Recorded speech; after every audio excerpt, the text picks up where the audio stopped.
Hi, everyone. Welcome and good evening, and thank you for joining us tonight. My name is Claire, and on behalf of Harvard Bookstore, I'm pleased to introduce this virtual event with ALICE HOFFMAN presenting her new novel, The Book of Magic, and she'll be in conversation with Chris Bohjalian. Through events like tonight's, Harvard Bookstore continues to bring authors and their work to our community and our new and expanded digital community during these challenging times. So thank you for joining us tonight in support of our authors and the incredible staff of booksellers at Harvard Bookstore. We sincerely appreciate your support now and always. Every week, we're hosting a slew of virtual events, and our schedule appears on our website at harvard.com/events, where you can also sign up for our email newsletter and even browse our shelves from home. After the introduction, I will drop a link in the chat for you to pre-order the book, Alice's book. It comes out next week. And your purchases and financial contributions, I'll also share a link to donate, make this virtual author series possible, and now more than ever, support the future of a landmark independent bookstore. This evening's discussion will conclude with some time for your questions. If you have a question for our speakers at any time during the talk tonight, you can go to the Q&A button at the bottom of your screen, and we'll get through as many as time allows. This event does have closed captioning available. Depending on the version of Zoom you're using, you may need to enable the captions yourself by clicking the closed caption button on your screen. And finally, as you may have experienced in virtual gatherings over the past year and a half, technical issues may arise. If they do, we will do our best to resolve them quickly, and we thank you for your patience and understanding. Alice HOFFMAN is the author of more than 30 best-selling and beloved novels, including Practical Magic, The Dove Keepers, and Here on Earth. She's been recognized by everyone from the New York Times to Oprah, and in addition to her novels for adults, she's also written screenplays, short fiction, and books for young adults and children.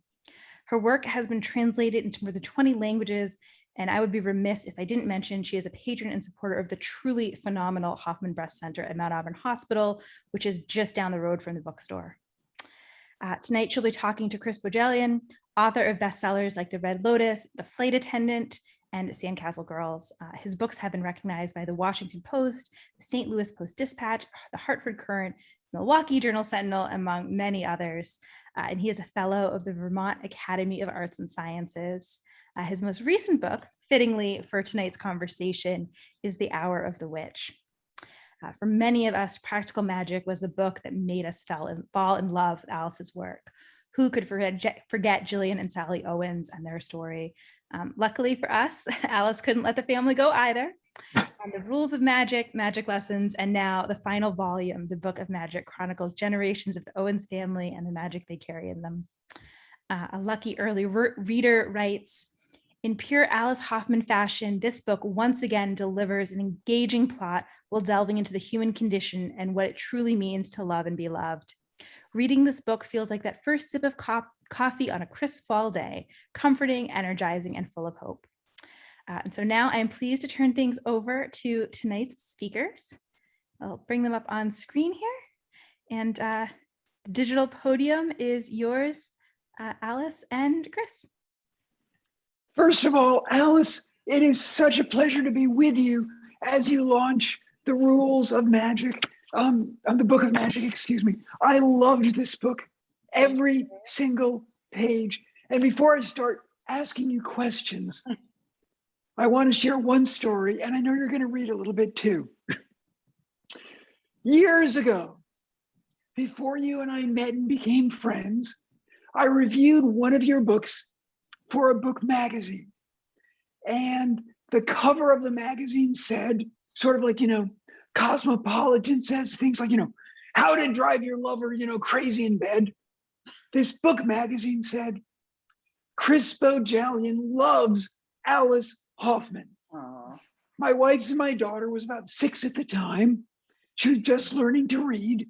And the magazine was on the dining room table. And she picked it up and scowled and said, "No, Daddy loves Mommy. No, no, no." And my wife, Victoria, said, "Grace, it's okay. Everyone loves Alice HOFFMAN. I love Alice HOFFMAN." Now, before we start talking about the Book of Magic, which is fantastic, you mentioned to me that you were going to read a page or two. Yeah, well, I thought maybe I would start out by just reading the first paragraph and maybe later on read a page. Great. But Chris, I just have to say, you know, I was always a very big fan of yours from before the time that we met. I fell in love with Midwives. Yes. Just love that book. And I just want to say to you, congratulations on everything that's been going on. The Flight Attendant is my favorite show. It's so exciting. I just love it. And also that we spoke here, I think it was in April, Yeah. about your incredible book, The Hour of the Witch, which is about witches, but also about the first divorce case in North America. So anyway, I'm just so glad to be here with you tonight, Chris. And Thank you, Alice. I'll just read the first paragraph of the Book of Magic just to give you kind of people a flavor of it. And I can't read with or without my glasses, so. Some stories begin at the beginning and others begin at the end, but all the best stories begin in a library. It was there that Jet Owens saw her fate in a mirror behind the reference desk. Even in her 80s, Jet was still beautiful. Each day she washed with the black soap that the family prepared in March during the dark phase of the moon, with every bar then wrapped in crinkly cellophane. Jet had no aches or pains and had never been ill a day in her life. But fate is fate, and it can often be what you least expect it to be. On this day, when the daffodils had begun to bloom, Jet saw that she had 7 days to live. So that's how the book begins. And it only gets better from there, as fantastic as that opening is. Now, I still have my 1995 first edition of Practical Magic. When you wrote that book, did you know you would be writing about the Owens characters because they'd be so beloved for a couple of decades? I had no idea, Chris. And you know, if I had known, I think that was about 26 or 27 years ago, I would have made an outline, kind of a Bible for the whole set of books, but I didn't know it. I thought it was a standalone book. It was a book that just came to me. It was like a gift. You know, some books you have to struggle to get, and some books just come to you in a way. But after I wrote it, I kept getting letters from readers who wanted more, and they wanted a sequel. And I decided I wanted to do a prequel, and it took me a long time to do it. It was about 20 something years in between books. And then I wrote The Rules of Magic, which takes place in New York City in the 1960s, which is when I grew up, and in Greenwich Village, my favorite place in the 60s. So it was really fun to write. And then I wrote Magic Lessons, which went all the way back to the 17th century. Yeah, Maria Owens. About the Owens, the origin of the Owens family. And now this is kind of the final book, closure for the family. And why did you decide to go back and forth in time? And I've got to show, I loved all of the books in the series. I loved Maria Owens' story. I loved the 1960s. You know, I love the current book, especially because it is so friggin' international. I mean, we've all been in one version of quarantine or lockdown or another. Yes. So one of the great things about your new book is it's set in Boston, in Paris, in London, in the English countryside. My God, I was like all over the world and I loved it. We get to travel. Yeah, you know, Chris, I just really, I didn't plan it out. It just kind of happened. And that's how I don't know if this happens too, but that's how I write. You know, it just, a book comes to me and I'm not sure if that's the book I'm going to write. I think what happened after I wrote The Rules of Magic, I felt like, okay, this was going back in time a few generations. Now I want to go all the way back, because I think it's always interesting to start to think about our families and where, you know, the book is really about a family curse and how Maria Owens tried to do something good for her family to protect them, but it turned out to be a curse. And the curse was they can't really fall in love. And if they do fall in love, something horrible happens to the person who's in love with them. And it just kind of, it reminded me of the feeling that I think most of us have, is that we have this family burdens that we don't even know where they began.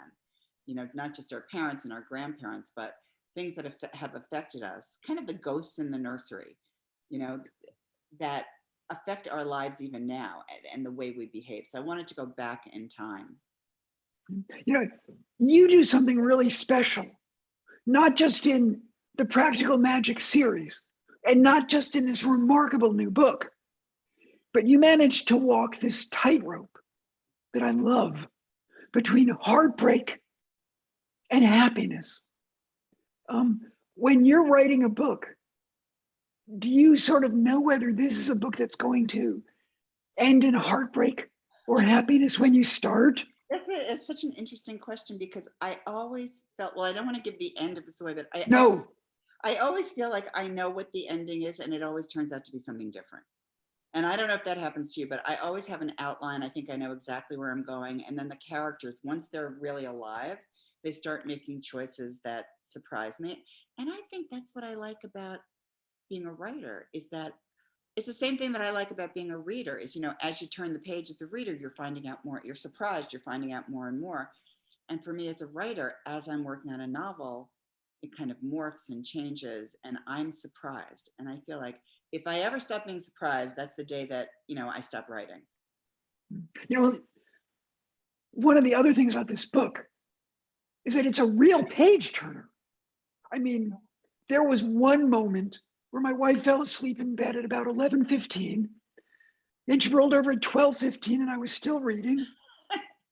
And then she rolled over at about 1:45 and I was still reading. And she said, "Wow, you never do that." And I said, "I'm sorry, I just can't." I mean, whether it was Vincent or Jet or Kylie, I just was gobsmacked at how involved I was with every part of these characters' arcs.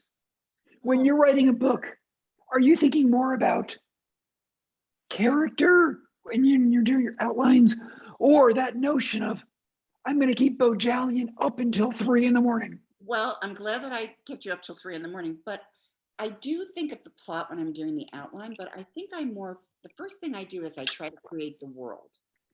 You know, I try to know everything about the world, what the plants are, what the animals are, what the houses look like, what the folklore is like. And then then I have the plot. But, you know, for me, the character is everything.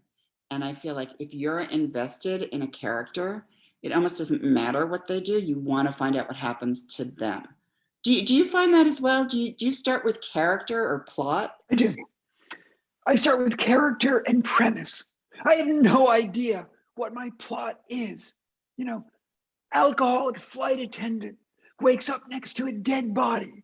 That's Or pretty good, Chris. that's all I know. That's literally all you I need. know. But I mean, plot is critical to what you and I do. And I mean, you mentioned so many books that I just love. I mean, in some ways, your new book is a book about books. It's I mean, you know, book. Fahrenheit 451, Wuthering Heights. There are lots of books Yeah. that have cameos in this. Why is that? Well, I'll tell you something. It's interesting you say that. First of all, I have to say, the Harvard bookstore, I just want to say that the Harvard bookstore has been so important to me. And it's really important to an event that we have every year for Mount Auburn Hospital for the Hoffman Breast Center. You've been a part of that. Thank you so much. We're writers come and read. Thank you. And the Harvard bookstore is always a part of that. It's such a part of the community. It's my local bookstore and I love it. The Book of Magic is really kind of like an homage to the books that I love the most and to libraries. And there is a list of most of the books that are mentioned in the Book of Magic, but there's so many of them. And they're the books that I just kind of fell in love with and changed my life. A lot of them are magic books. It's a very eclectic list, but It is, but a great list. Right? It is a very eclectic list, but you know, I think I always feel that, you know, books saved my life and reading saved my life. You know, I've heard that. This goes back to Malvern in Long Island, right? Yeah, Chris, good memory. Yeah, it was the library in Malvern where they gave me a library card, even though I didn't live in Malvern. And I just feel like it changed my life in such an incredible way that I could see beyond my neighborhood, which is, I don't think I would have been able to do that. And I don't think I would have been able to get out, which is the one thing that I wanted to do. And I felt like, when a kid goes into a library and has the freedom to, pick any book they want, I mean, it's kind of a miracle. And in the Book of Magic, the Owens family have a library, and they have a library, and it's very important to them. And the books in the library are very important to them. And there's another library that they go to called the Invisible Library in London, which is, I wish that library Fantastic. That is such a fantastic moment. It's a library of magic, and you have to kind of be somewhat magical to be able to see it in the first place. Otherwise, you walk right past it. And then there's another library in this small town in Essex, England. So it's really a story about a love affair with books. And one of the things that I found out, and maybe you saw this too when you were doing research for Hour of the Witch, is when I was doing research for magic lessons, I discovered that in England in the 17th century, I forget the exact percentage, but it was something like 97% of women were illiterate. And so if you were literate, if you could read and write, you had power. And that was the biggest magic of all. And I always have felt that, for me, books are magic, and they have always been magic. And it's words that make the difference, and spells are made out of words. Another less fun fact, or equally unfun fact about being a woman in Elizabethan England: if you were not nobility, you had a life expectancy of 36 years, 19 of which you would be pregnant, kind of like Texas. Wow. Yeah. I mean, I think it's really important. I think that time, and I think the whole idea of witchcraft echoes a lot of what's happening right now. And I feel really strongly that there, still little girls want to dress up as witches on Halloween. And why is that? I think it's because they're the mythic figure with power, and the only one, really. I mean, you could be a princess, but I don't know how much power you have if you're a witch. No, if you're a princess, most of the time you're either A, going to die in a tunnel in Paris, or B, the kind of guys who are interested in you are kissing you when you're sleeping. Exactly. So better to be a witch, if you ask. I mean, I always wanted to. Absolutely. I mean, well, and the thing about your witches in this series is that they're not just smart. They're not just powerful. They're not just interesting. They are so deeply and profoundly human. I mean, how can you not love the Owens family? I mean, they're just remarkable women, and they're the kind of women that the world really needs right now. Whether it's, the thing is, I think, Chris, what you're saying is, it's like the books really are about friendship, sisterhood, family, love, and I think that's really important. And I think that's kind of what I want to read about right now. what draws you to those themes? To love, to family?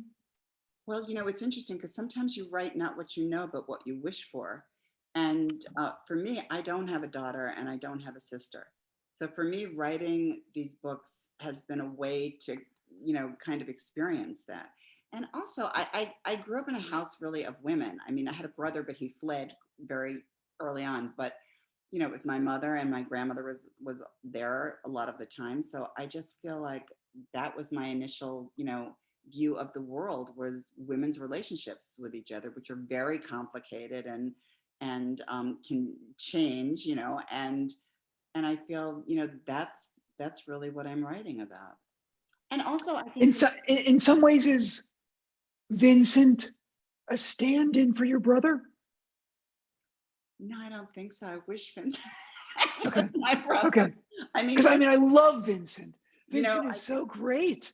Thanks, Chris. I fell in love with Vincent, and he has, he's, I think, the most popular character in my books, and he was a complete surprise to me. I don't know if this has happened to you, but like, I had no idea when I made the outline for the Rules of Magic. I didn't know that, Jet and Franny had a brother. I didn't know anything about Vincent, and he just walked in the door, and that was it. And it just was so lucky. Has that ever happened to you, where a character just kind of makes their way into a book and fully formed? Yeah, most of them. Yeah, it's really funny when that happens. And I just fell in love with him. And I think so many other people did also. So I felt like, in a way, I don't want to Oh, give he's anything away, lovely. but he is in the Book of Magic. I felt like people really wanted to find out what happened to him. Is there a character that you relate to more than the others?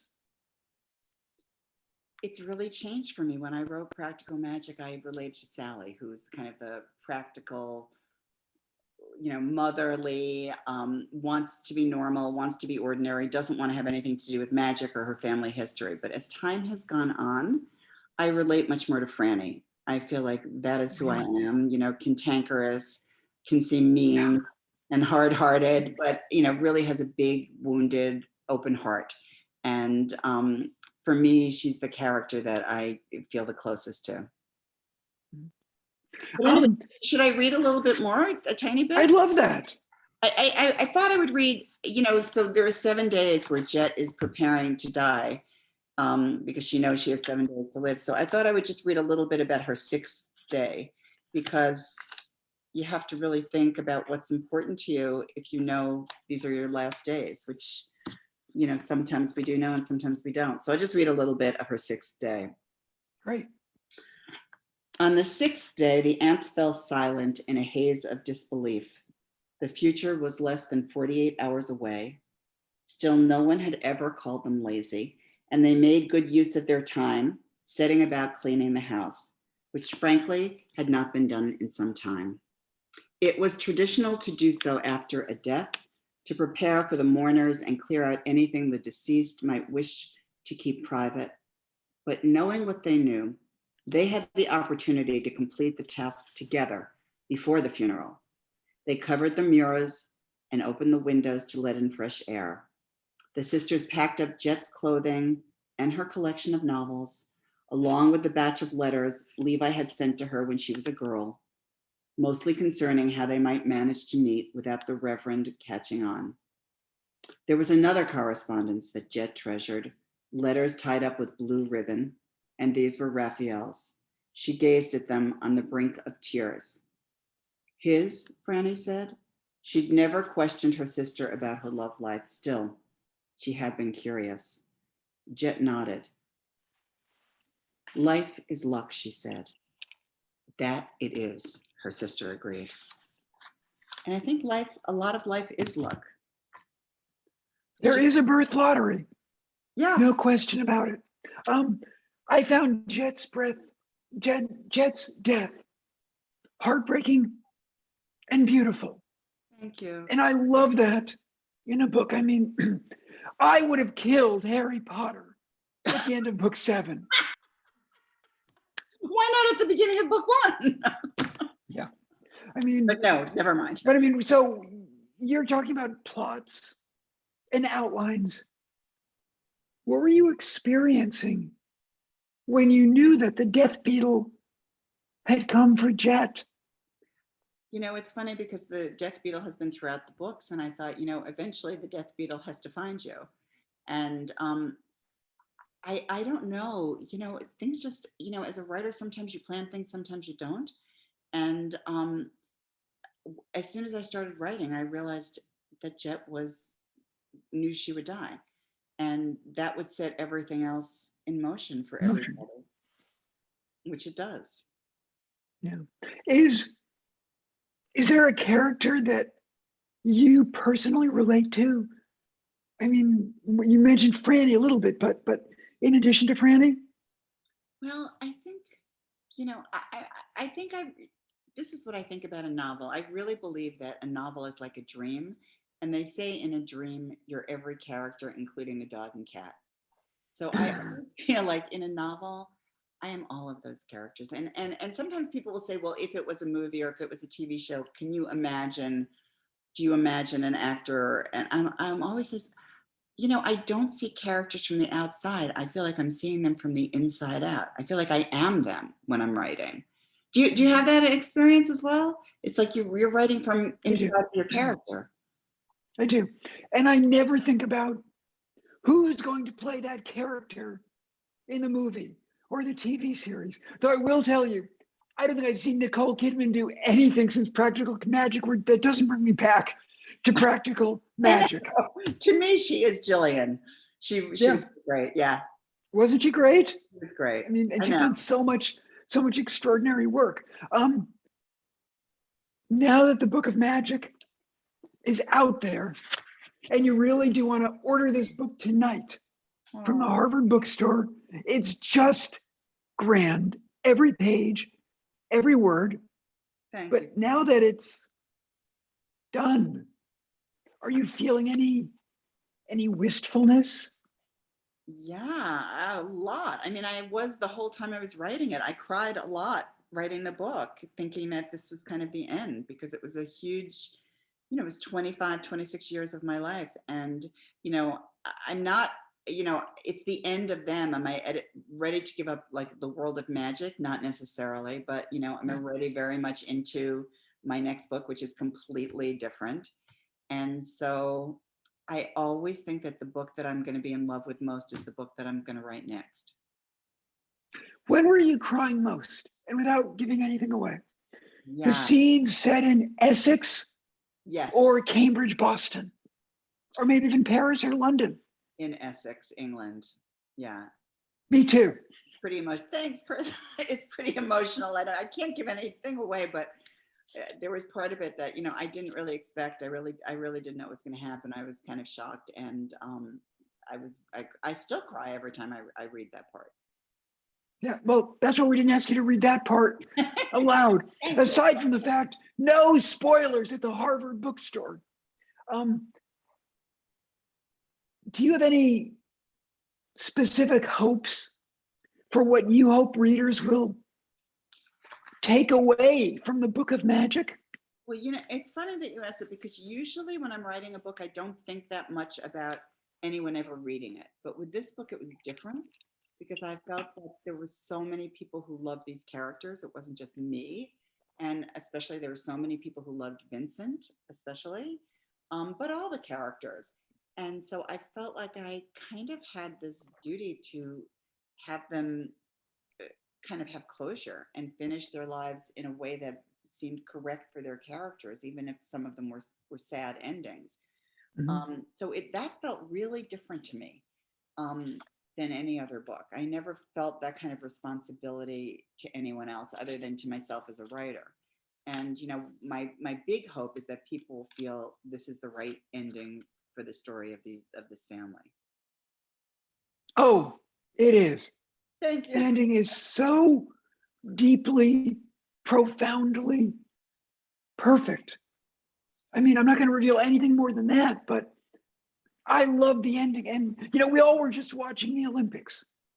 And the big thing my wife and I always talk about is rather like a gymnast, as a novelist, do you stick the landing? And man, did you stick the landing for the Book of Magic. It's just perfect, right down to even some of the smaller characters, such as the Reverend. Yeah. I mean, my God, that's just such a beautiful, beautiful relationship in this book. It's just gorgeous. I mean, I really didn't expect him to become the character that he was because in the Rules of Magic, he's a horrible character and he's the reason for some horrible things happening and for a death happening. So I didn't expect him to be who he turned out to be. But that's the thing when you're writing so many, when I had a canvas that I could explore with 4 books, I could explore these characters in a way that I don't think I could have with just 1 book. And that was really, lucky for me. Okay, I'm going to ask one more question. Okay. Then Claire's going to rejoin us. And so all of you who are watching, get your questions ready for Alice because Claire is going to moderate them. And this is your chance to ask about the Book of Magic, practical magic, or any of your other questions that you've always wanted to ask Alice Hoffman, one of our most beloved writers, novelists, just anywhere on the planet. Over the last few years, when so many of us were wondering, would there be another book in this particular series? Were you in Wellfleet, where it all began, or in Massachusetts, when all of a sudden you had the epiphany that, yes, there is one more book, and this is what I think it will be. And what did you think when wherever you were, you had that moment? I can't, this happens to me. I don't remember when I started working on it, but I do remember where I was when I finished working on it. And when I Even started better. Practical Magic, I was in Wellfleet in a little shed on a marsh. And when I ended working on it, I was in Wellfleet on a marsh. And it seemed that it seemed the right place to be, the really fitting place to be. It was a beautiful house. And I just felt like it was kind of a full circle experience for me. I don't think I'll ever be as attached to characters as I was to these characters. So, it seemed the fitting place for me to end the book. But also, before we end the conversation, Chris, I just have to say thank you so much, because I just feel very lucky, to know you as a writer and as a friend, and I really appreciate it. And one thing I really appreciate about your work, which I feel is true about myself as well, is that you're really not afraid to tackle very different subjects. And your books are all very different from each other. They're all yours, but they're all very different from each other. And that is what I like as a reader and as a writer. I never want to write the same book twice. I want to write something new. Well, thank you. Coming from you, I'm honored. That makes my evening. Thank you. And for all of you watching, yes, Alice does indeed make the world a better place, not simply as one of the world's best storytellers, one of our premier novelists, but her work as an activist, her work with the Hoffman Press Center, it's just magic. So Alice, thank you for all you do. Thank you, Chris. I really appreciate it. Thank you. Thank you both for this conversation that is just wonderful. So as Chris mentioned, I'm going to moderate a couple questions. So I just want to encourage audience members, if you have any questions, just click that Q&A button and throw them in and we'll get started. All right. Thanks, Chris. It's just so good. You want to order this book tonight from the Harvard bookstore. You want this book coming to you right now. Yes. Also, just for the record, it's a beautifully produced book. It's a book you just love holding in your hands. Thank you. It is big. This is the inside end papers. It is beautiful. They did it's beautiful. Yeah. Oh, that's wonderful. All right. First question. Alice, I'm so overjoyed to hear you talk about the ways that your writing is very much driven by the unexpected. Turns in plot, yes, but also how often you are surprised by the choices your own characters make. Do you have any advice for writers who might be a little wary of letting their plots unfold organically? I assume there are quite a few of us who try to control every aspect of the writing process. Well, I think for all of us who write, it's kind of a balancing act, because I think if you have no outline or no kind of structure, you can get really lost. And that can kind of come up on you and freak you out as a writer. So I like to have structure and an outline and then do whatever I want within the confines of that. That works for me. What about you, Chris? I must admit, I've never had an outline. I really do just begin with the vaguest of ideas and then let my characters take me by the hand and lead me through the dark of the story. That's awesome. I think every writer has a different way and a different style, and you kind of have to find what works for you. I mean, Sinclair Owens didn't simply have an outline. He would do architectural renderings of, Doc and Carol Kennicott's houses. I mean, he would do maps of the little villages or cities. Yeah, so that's impressive. Yeah. All right, we have someone who says, hello from Ireland. Alice and Chris, I love both of your writing so much. Why do you think that we are all still so drawn to witches and magic? Alice, do you want to go first? Well, like I said, I think it is the female mythic character with power, with strength. And I think, I still think, the original literature were the stories that grandmothers told their grandchildren. And I think, that fairy tales were among those first stories. And I think we're still drawn to that mythic fairy tale world. And certainly in New England in the 17th century, if you wanted to be hanged as a witch, here was the formula. Be smart, opinionated, knowledgeable, and female. That was the ticket. That's how you get hanged. It's a great response. Yeah. It's dangerous. It's Dangerous. Yes, because, there's so many great quotes about this now, but, they'll come down to this. Smart women make history. Smart women are dangerous. That's a very good point. I agree. Here's another question from a fan. I love hearing that we're going to travel between different countries while reading the Book of Magic. Do you have a favorite setting in the book? Well, they do go to Paris. That is a very favorite setting for me. They're all my favorite settings, actually. And then they go to London, and they go to places where I've been and places that I love. And they start in Essex County in Massachusetts and wind up in Essex, England. So there's it just feels like it's a very full circle story.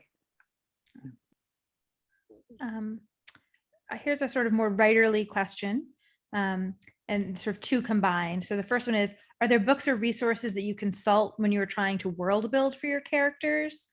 And then a related question is sort of, are there any books or resources, classes that you recommend for an aspiring writer? Well, I do have, kind of a library of books that are really helpful. I have a library of magic books, but I also have a library of, lots of books about nature, about flowers, about, building that world. I mean, that's how I build the world. I always think it's great to be in a workshop with other writers when you're starting out, especially. And Chris disappeared and came back. That's kind of magic. Visual aids. Oh, do you have your research there? Well, go ahead, Alice. I don't want to interrupt you. No. I have like a beautiful collection of books that I really treasure, and depending on what I'm writing about, I go to those books, to help me build the world that I'm building. When I was writing Hour of the Witch, I have a huge shelf of books to my left. You're right. But among the books that were so important to me were, Everyday Life in Early America, the topographic maps of Boston in the 17th century, and huge props to Carol for the title alone, to Carol Carlson, The Devil in the Shape of a Woman. Wow. Now, in addition to the thesauruses and dictionaries, I love my baby name book. I just love it. And Every finally, writer needs a baby name book.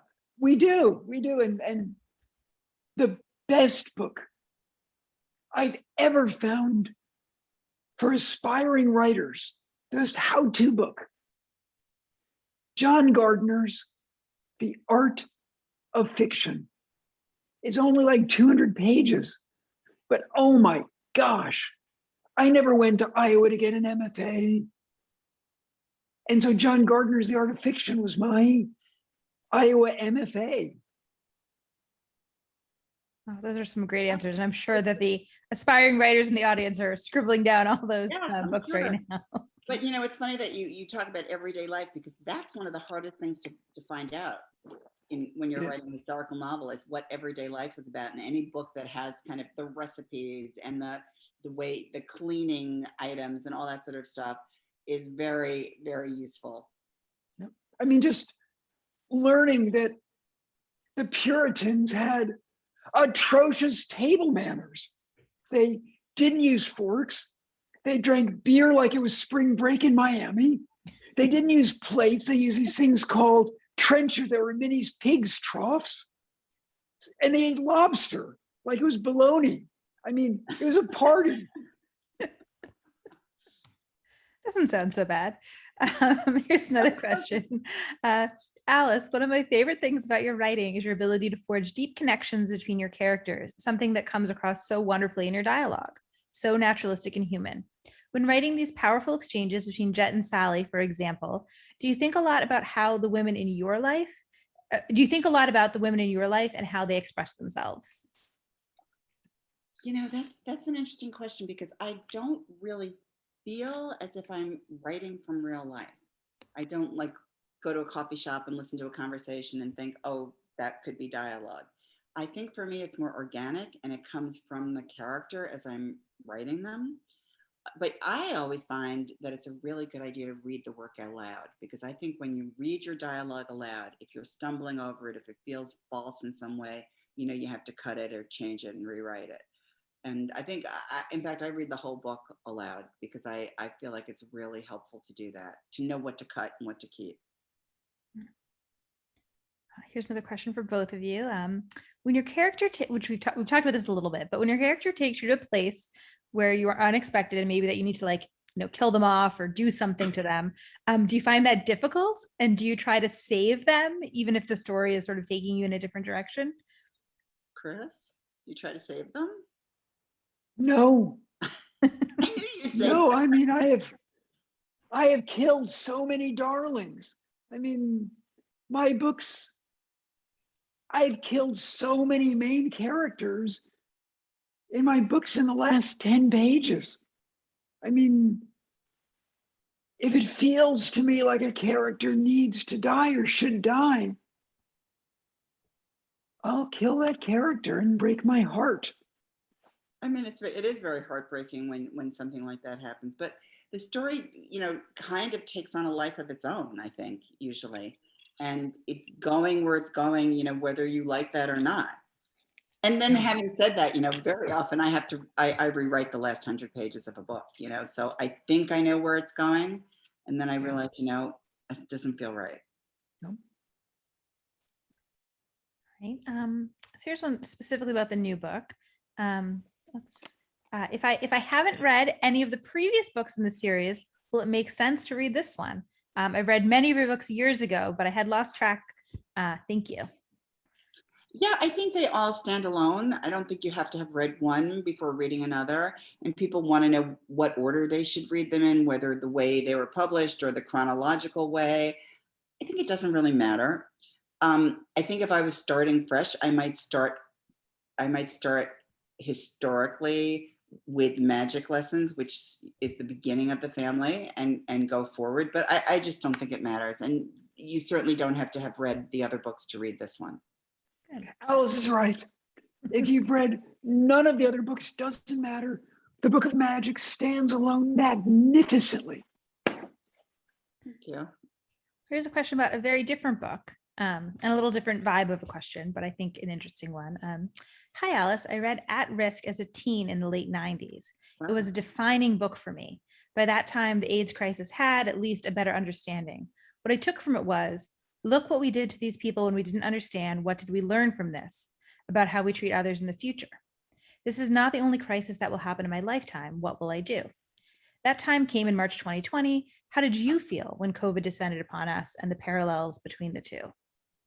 Yeah, you know, well, there are certainly parallels between the two. I almost felt like there were more parallels with COVID with in the 17th century of the Black Death and the plague. It seemed more similar to me, and you know, people who their beliefs about, you know, what caused illnesses and some of the wrong beliefs about, or the uneducated beliefs about what caused illnesses. When I wrote At Risk, I wrote it after I'd had a child, and I started to think about how once you're a parent, you can never really relax again because you just never know what's going to happen with that child. And so it was a really difficult book to write, and it was written at the time when people with AIDS were treated as if they were pariahs, and just a very difficult, terrible time in our history. And so it was a really important book for me to write, and I think for a lot of people who read it. And I had a friend who had AIDS when she was having children. It was through a blood transfusion, and she was very supportive of my writing the book. And it's just a very sad time, as this is. I think it's very hard to write about the time that you're in. Sometimes it's easier to write about a time that was like the time you were in. So for me, writing about the 17th century and magic lessons felt like writing also about COVID. So we'll go sort of a different direction again, a little all over the place. So keep you on our toes. But Alice, your books approach magic in such a unique and beautiful way. It's driven by lineage and talent, but also by the individual and their own limitations, desires, openness. Could you talk a bit more about what magic means to you and how you designed it, within the world of your books?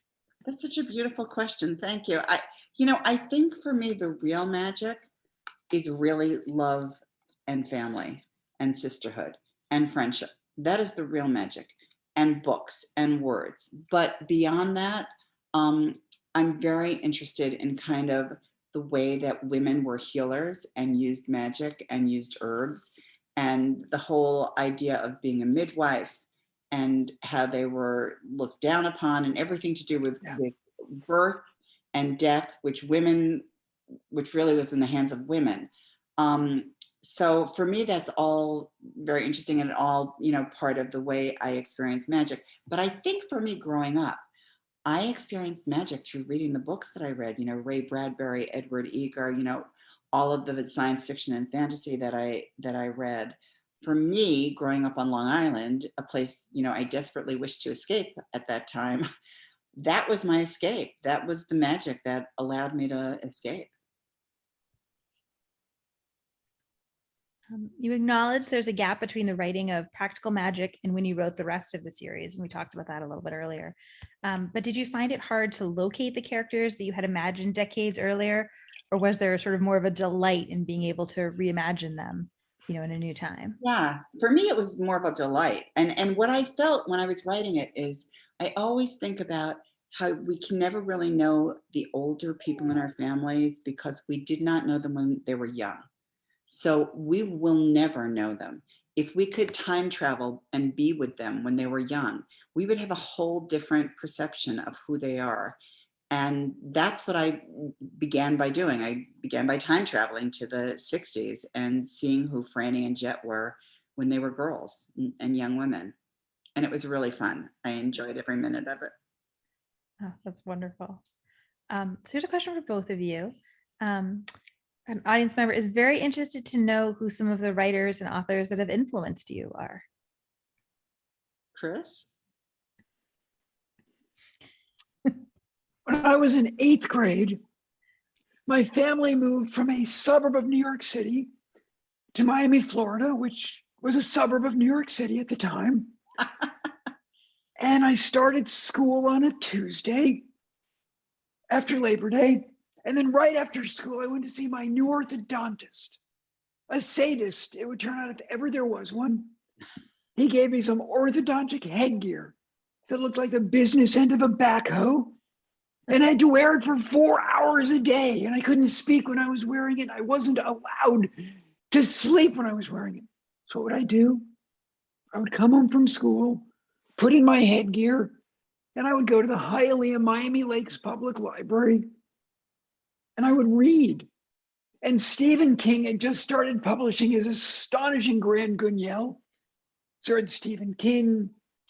I read William Peter Blatty's The Exorcist, Peter Benchley's Jaws, and I also read for the first time Harper Lee's To Kill a Mockingbird and Joyce Carol Oates's Expensive People. And I still remember the first sentence of Expensive People. It's 5 words. I was a child murderer. And the next 3 pages deconstruct that one short sentence. Is the narrator an adult who one time as a child accidentally killed an adult, or something much darker? a serial killer who regularly preys on children. I was a child murderer. And from those books, I learned so much from Blatty and Benchley. I learned about narrative momentum. And from Harper Lee and Joyce Carol Oates, I learned that the first person narrator of a novel is every bit as made up as the fictional constructs around him or her. Interesting. Interesting. It's very chilling. Well, for me, I realized that I kind of was very influenced by a box of books that my father left when he left our family. And in that box of books, there was Ray Bradbury. And I always feel that, everyone at the age of 12 or 13 should read Ray Bradbury because he's such a moral writer. And I think I didn't live in a world where there was much morality. And I think I just really needed his voice. Also, he wrote about magic in ordinary life, everyday life that happened in Illinois or happened on the moon or wherever it happened. It was just part of life. And his writing affected me so much. And I met him toward the end of his life. And I just felt like so lucky to have met him. What a great person and what a great writer. And he affected me hugely. But also on my mother's bookshelf, I found Shirley Jackson's books. And she was such a complete surprise to me. And I read both her nonfiction and her fiction. It just seemed like, the sun and the moon. And she really influenced me greatly also. Yeah. The Haunting of Hill House is still the scariest book I've ever read. Yeah, she's pretty good. And whatever walked there, walked alone. I think for an October evening, that is like for spooky season, that is a perfect place to end this conversation. Thank you so much, Alice and Chris, and particularly for your warm words about the bookstore.